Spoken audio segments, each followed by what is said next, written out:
hacía el amor con el hombre que amaba, en medio del placer y la intensidad, de pronto se detuvieron. Se miraron a los ojos, sin decir nada al principio, solo sintiendo que la vida no podía ser más perfecta, sintiendo que no había nada más que pedir. Y entonces, juntos rezaron. Rezaron para dar gracias por la felicidad inmensa que los invadía, por todo lo que tenían: fama, amor, fortuna, juventud, poder, talento, todo. En ese momento, ella pensó que su vida era un milagro, que lo había conseguido todo, que nada ni nadie podría arrebatárselo. Pero la vida no funciona así, porque incluso cuando lo tienes todo, puedes sentirte vacío. Y así fue como esta mujer, adorada por millones, dueña de una voz que parecía venir del cielo mismo, una belleza que cautivaba a cualquiera, terminó sola, rota y muerta. Esta es la historia de alguien que lo tuvo todo y lo perdió todo. La historia de cómo los sueños más grandes pueden convertirse en las pesadillas más crueles.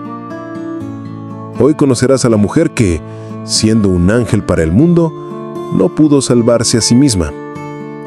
Porque nadie te enseña a vivir contigo mismo, cuando todos los demás quieren algo de ti. Su historia comenzó en un barrio humilde, en medio de una familia donde la música era más que un simple pasatiempo. Desde niña su voz deslumbraba. No era solo potente, era pura, angelical, como si tuviera la capacidad de atravesar el corazón de quien la escuchara. Cantaba en la iglesia y la gente la miraba con una mezcla de asombro y respeto. No había dudas. Aquella niña estaba destinada a ser alguien grande. En casa, sin embargo, la presión ya estaba presente. Su madre, también cantante, le exigía perfección.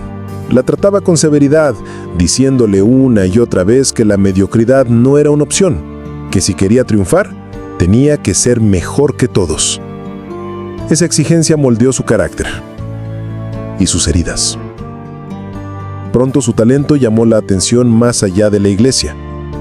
A los 15 años ya estaba trabajando como corista para artistas reconocidos, compartiendo escenarios con los mejores. Su belleza innegable y esa voz milagrosa la hicieron imposible de ignorar. Antes de cumplir 20, ya había firmado su primer contrato discográfico.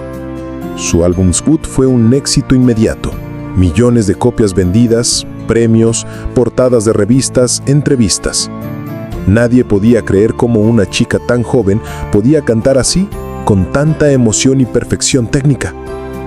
El mundo la empezó a llamar La Voz, y ella empezó a creerlo también.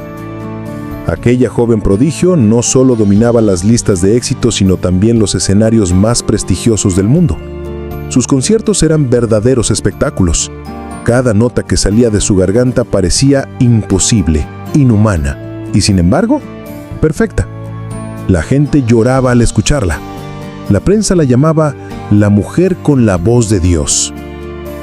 Con cada disco rompía récords, con cada premio aumentaban las expectativas, y con cada éxito la industria se volvía más voraz, porque ya no bastaba con ser buena, tenía que ser impecable, tenía que ser la mejor siempre, tenía que superar la versión anterior de sí misma una y otra vez. Pero en la superficie, todo parecía un cuento de hadas. Tenía contratos millonarios, una mansión digna de una reina, portadas de revistas con su sonrisa perfecta. Caminaba por las alfombras rojas envuelta en diamantes, saludando a las multitudes que gritaban su nombre.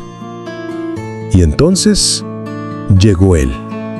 Bobby Brown era el opuesto a su imagen pública. Donde ella era refinada, él era callejero. Donde ella era elegancia, él era descaro. Pero juntos encontraron algo que nadie más parecía darles: autenticidad.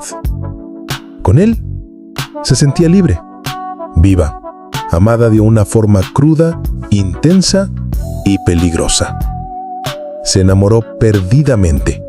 Contra la opinión de todos, se casó con él y por un tiempo creyó que lo tenía todo: el amor de su vida, una familia y un lugar seguro donde ser simplemente humana.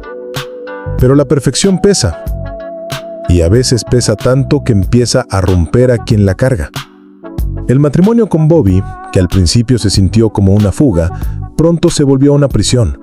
La intensidad que la enamoró se transformó en caos. Las discusiones eran violentas, los celos enfermizos, los reproches constantes. En las fiestas, la humillaba frente a todos. En casa se refugiaban en las drogas para calmar el dolor que no sabían manejar. Las presiones externas tampoco cedían.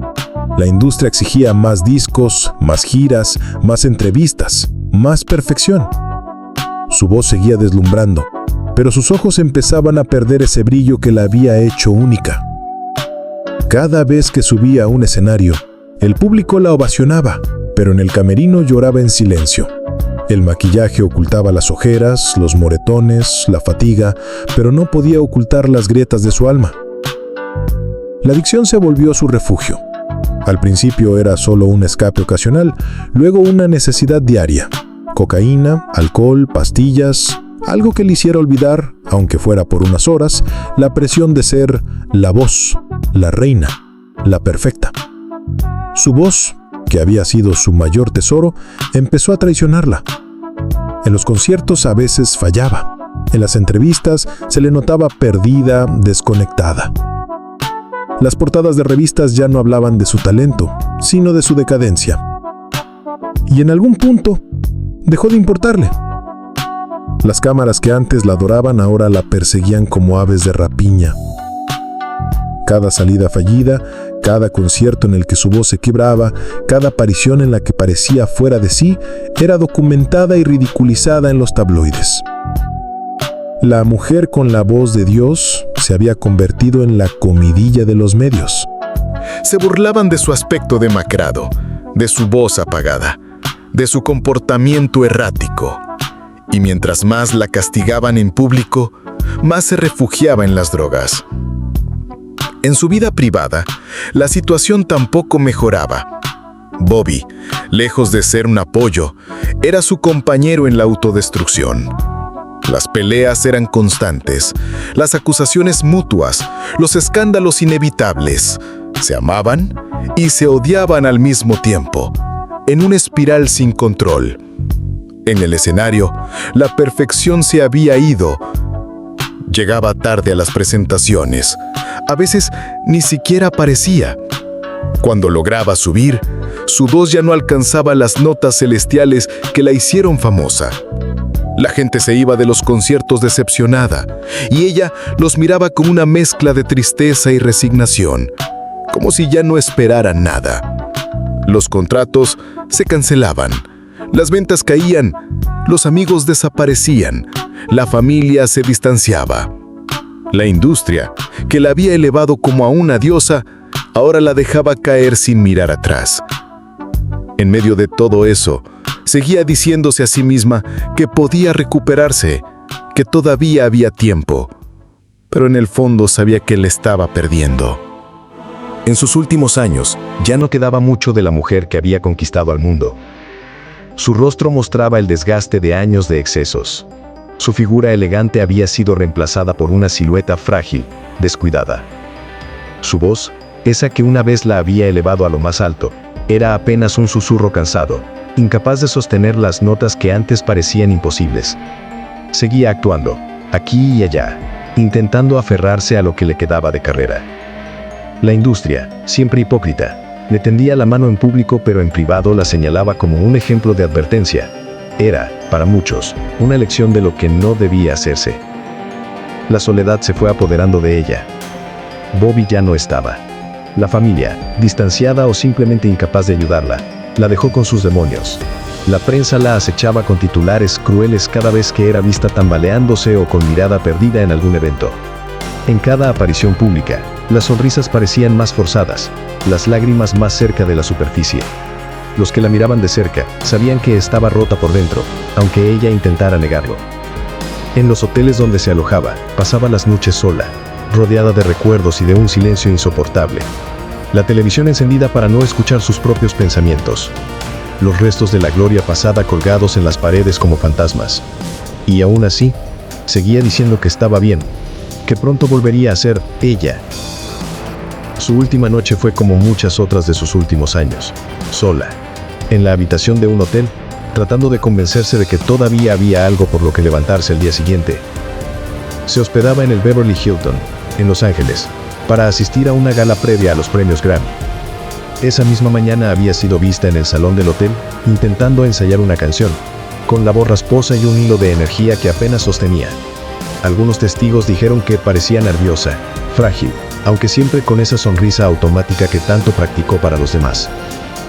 Esa noche pidió servicio a la habitación.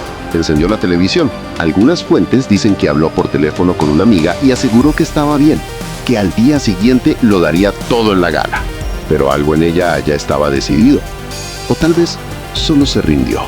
Horas después, un empleado del hotel la encontró inerte en la bañera de su habitación. Había agua, restos de calmantes, cocaína y marihuana en la mesa. La escena era fría, silenciosa, final. La mujer que una vez hizo llorar a multitudes con su voz celestial murió sola, a los 48 años, rodeada solo de sombras y de recuerdos rotos. El mundo se estremeció con la noticia. Las portadas la mostraron demacrada, con titulares crueles, como si resumirla en una tragedia fuera suficiente para explicarla. Pero no lo era. Esa mujer, esa voz que estremeció a generaciones, que llenó estadios, que hizo llorar a millones con cada nota, tenía nombre. Se llamaba Whitney Houston. Y si su nombre ya te sonaba desde el principio, si en algún momento de esta historia creíste reconocerla, no es casualidad. Su vida estuvo siempre frente a nosotros, narrada en titulares, en documentales, en rumores, en portadas, pero casi nunca nos detuvimos a mirarla más allá del mito. Nos contaron que era perfecta, que su talento era divino, que su historia era un sueño americano. Pero no lo era. Era una mujer, de carne y hueso, con inseguridades, con miedos, con una presión insoportable sobre los hombros, con una voz que la hizo rica y famosa, pero también prisionera de las expectativas de todos. Whitney no era inmortal, no era una diosa, no era la voz en abstracto, era solo ella, y como muchos otros, creyó que lo que tenía, dinero, amor, éxito, poder, sería suficiente para sostenerla. Pero nadie le enseñó a sostenerse a sí misma cuando todo lo demás se derrumbara. Por eso su historia no debería ser solo una tragedia ajena que se consume en una pantalla o un periódico viejo. Su historia es una advertencia disfrazada de biografía. Porque todos, en algún momento nos detenemos a dar gracias por lo que tenemos, pensando que ya lo conseguimos todo. Pero si no aprendemos a mirarnos al espejo y aceptarnos tal como somos, podemos perderlo todo sin darnos cuenta. Como ella. Aquella noche, mientras hacía el amor con el hombre que amaba, se detuvieron. En medio de la intensidad, de la pasión, de la felicidad más inmensa, decidieron rezar. Rezaron para agradecer. Agradecieron por la fama, por el amor, por la fortuna, por sentirse completos. Porque en ese instante creían que no había nada más que pedirle a la vida. Creían que ya lo habían conseguido todo. Pero nadie les dijo que lo más difícil no es llegar, sino sostenerse. Nadie les dijo que el mayor enemigo no está afuera, sino adentro.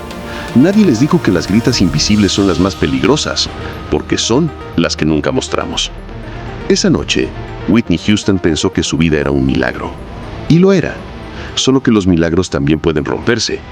Así terminó sola, rota, muerta, mientras el mundo seguía escuchando su voz como si aún pudiera salvarnos a todos. La próxima vez que sientas que ya lo tienes todo, mírate bien al espejo y pregúntate si de verdad eres feliz o solo estás rezando para no sentirte vacío, porque esa es una de las verdades más malditas.